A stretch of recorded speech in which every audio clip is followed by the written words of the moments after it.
Hello. So for those that can make it now, that's great because I get this as a new thing, and if not, you can always catch me on the replay.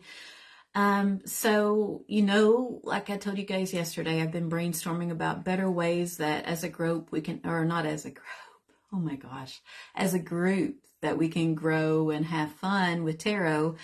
And I know initially I was thinking about making a PowerPoint, but then it's like, I might do that down the road, but that doesn't resound with me right now. But what does is I'm thinking around this time every day, either 5:30 or 6, I will be, and I'll announce it in my group, I will hop on here and review a card from the tarot. And so there's like a total of 78 of them. So for the exception of Sundays, since Sundays I do my go lives, it's only on Sundays that I won't do a tarot teaching moment. But throughout the rest of the week, every day, I'll hop on and talk about a card. That way you guys can kind of learn what I know, and I'm sure that you'll bring to light things that I haven't even observed. And I see my mom's on here. Hi, Mom. Love you, Mom. So basically, in a nutshell, the major arcana consist of 22 cards. Those are more of the major life occurrences. And then the minor arcana, we're looking at 56 cards. And those are more of the general day-to-day mundane type things that we have to go through, right? And basically, tarot, I have mentioned it in other previous go lives, it does reflect the human experience and the journey that we're all on. And it's not a linear thing. So it's not a clear-cut trajectory. It kind of goes back to that saying, sometimes it's like 2 steps forward, 3 steps back. I'm sure many of you have heard that. That's very true even with tarot. And so with the major arcana, we're just going to take this step by step, because if you try to take all of it in, and this happens with a lot of new readers, including myself back when I was learning, it's like you want to learn everything, all the base meanings for all the cards. That way you're just looking forward to the day where you can do a spread and have these things make sense. And like I've previously mentioned, yeah, it's good to know the base meanings of these cards. However, it's not even a requirement.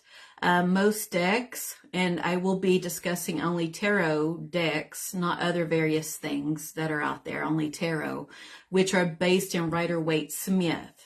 And I'm going to get to that, during this go live as to why it's important you get something based in Rider-Waite-Smith.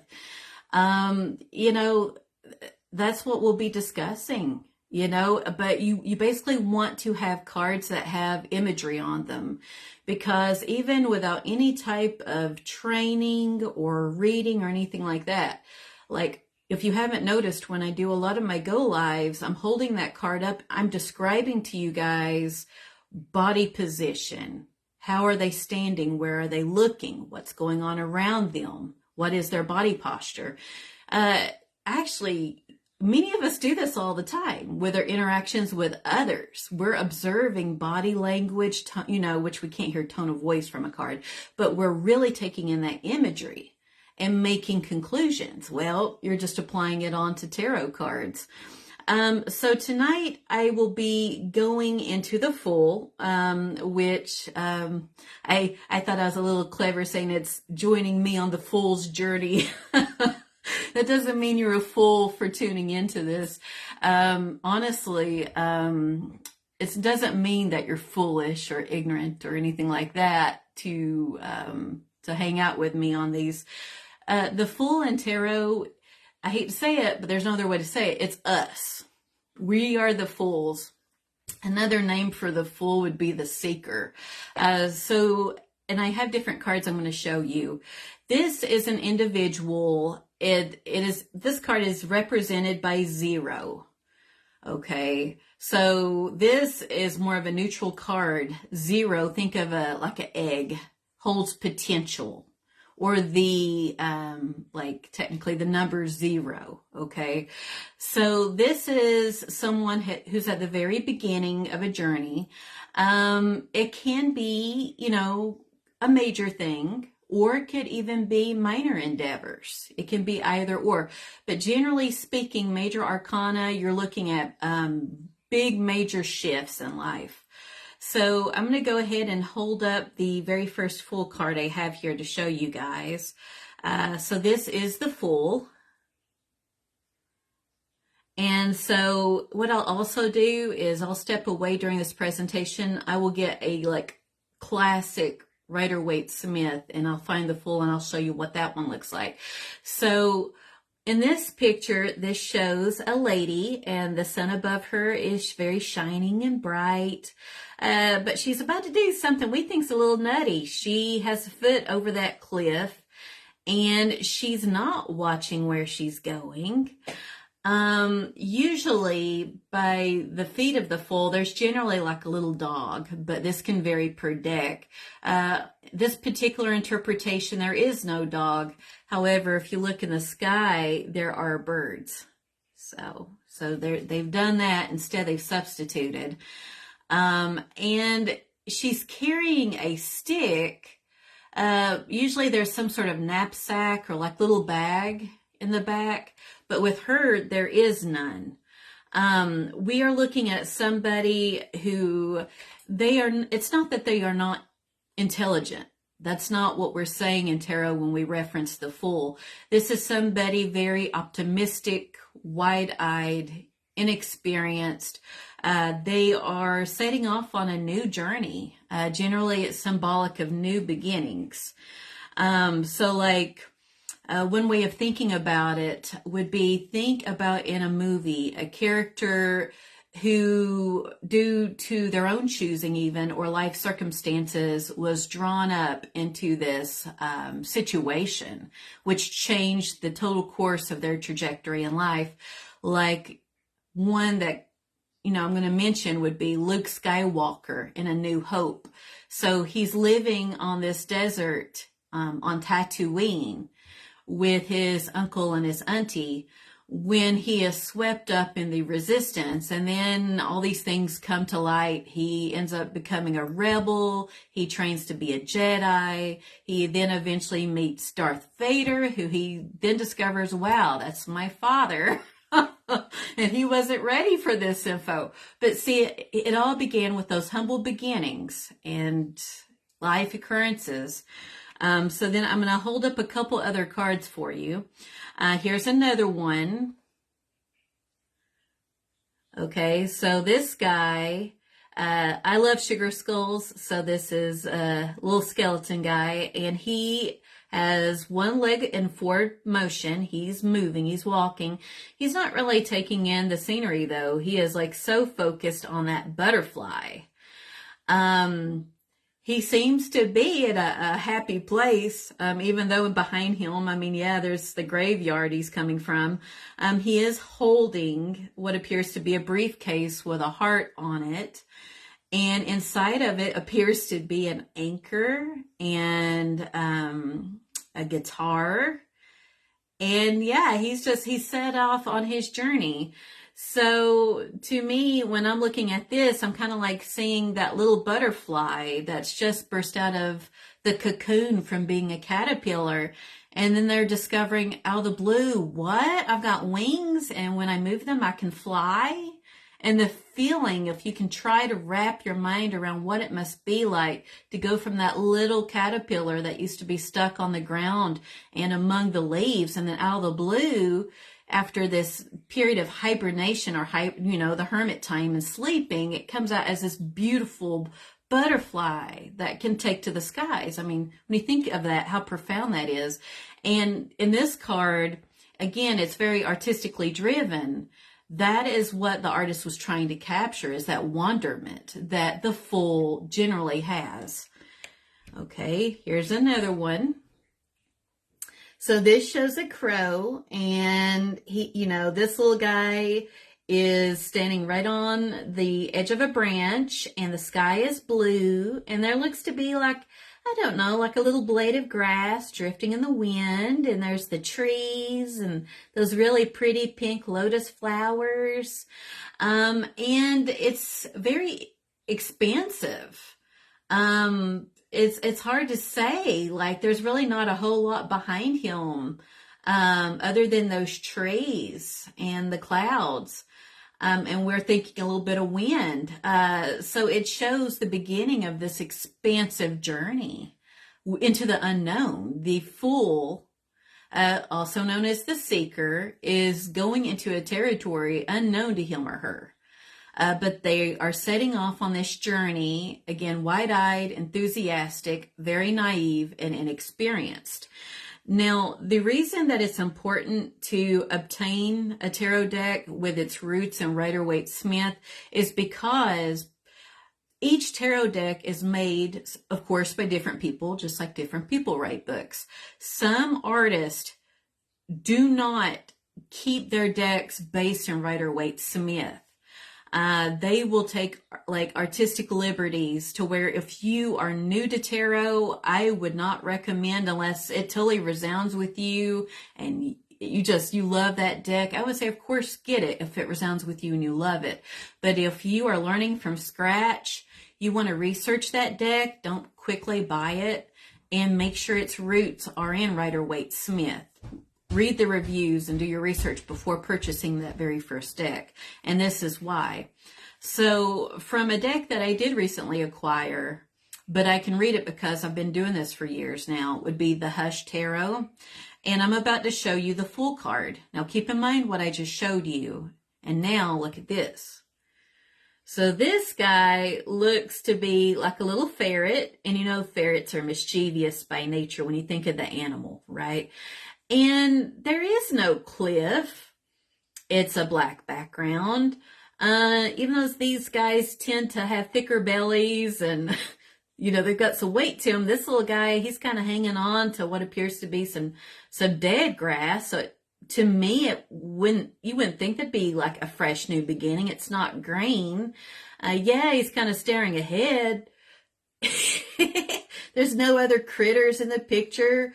There's nothing else to really base anything on. The flowers, even the flower there, look at that flower, that appears dead. So if you're new to reading, how are you going to look at this card not knowing anything walking into it and know anything about, okay, what does this mean? If you know nothing, and if you're looking at this card, you're not going to know. So that's why it's really crucial that you get that Rider-Waite-Smith deck. I'm about to go and grab my big tarot. I'm going to go ahead and grab that because I want, as I teach you guys what I do know, I want to show you like the old school, like the classic deck. And this is from the giant Rider-Waite-Smith tarot deck. For me, this is not one I generally use because the cards are so big. But it's good especially if you're learning, because it's all about being intuitive and picking up on detail. Look at how massive these are. Like I'm holding it up to my face. This is not something you're going to read for people on, but it's certainly like something, you know, while you're learning, you can pick a card and leave it out and pick up on all the detail that are in the cards.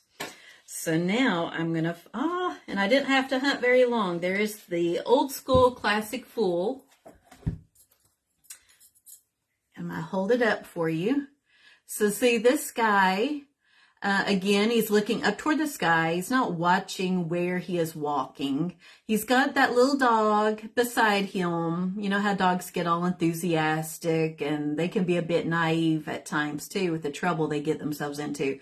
But he's moving in a forward trajectory, not watching what he's doing. He's about to walk off this cliff. Above him, the sun is shining. There is some water below. It almost looks like there is like a wave, or actually those are mountains. So that kind of makes sense given he's on a cliff that this would be like a mountainous region. From this, it was the blue that threw me off. It almost looked like water reaching out to him. But I think it's more mountainous. And he's got more of like, there's not much in that bag. He hasn't made his journey. Again, very naive and inexperienced. And, you know, he's got that little hand open. he's ready to start something new, like planting a new seed. But again, very new on his journey. 0 being just like an egg, full of potential. So again, at the very beginning of a journey. So yeah, so basically that's what that means. And basically the people and the experiences that we have on a day-to-day basis shape our journey, which will be along the major arcana. So that's what we're going to be reviewing every day. And I think, I haven't done so bad on my time management either. It's like a 15-minute thing. So it's going to be mostly brief and concise unless you guys have any questions for me. Now, if you haven't gotten it yet, this is a book that I've had for a couple years now, and I do recommend it. It would be Tarot for One by Courtney Weber. This is something that I still look to as far as ideas, especially now that I'm teaching other people about this craft. I want to be able that I'm looking at it through all the various perspectives, but I'm going to be drawing like spreads and stuff like that out of this book, but it starts with the nuts and bolts and progressively builds you up. So that's why I would recommend it. And I think other than that, that is the gist of it. And I would say if you have any questions, just leave them in the comments, and I will see you guys tomorrow. I'll probably do 5:30 again. I'll announce it in the group. And each day, except for Sunday, since I do the other go lives, we will do a card, and we'll work our way eventually through the whole deck. I think that's what we're going to end up doing. And then for the time being, I'll go ahead and I will post a different candle color and various viewpoints. So even though, no, I'm not wanting to delve into religion in my group, it's too much of a hot topic and complex, I do like getting in Native American viewpoints, Chinese, all these various ethnicities of people, getting in their viewpoints of things that we cover, because the world's such a big, expansive, beautiful place that if I find something in my literature that I share with you to help us all grow in our knowledge base, then I want it to be very diverse and complex, not just one viewpoint, if that makes sense. So feel free with my post if you have anything to say on them, or anything, say from your own family traditions or how you see things, feel free to share them. It's supposed to be a safe space, because if anybody was to be in this group and act inappropriately, then yeah, I'm going to be getting them out of the group. So even though this is a public group, this is a safe space. But anyhow, I see you're still here, Mom. I love you and Miss Bell. I hope you guys have a good evening, and I hope everybody else has a great evening too. And if you catch this on a replay, feel free to hashtag replay so that I know that you watched it. And let me know if you have any questions, and feel free to message me if there's anything that you would like for me to cover, because I'm down for it. So I'll talk to you later. Bye.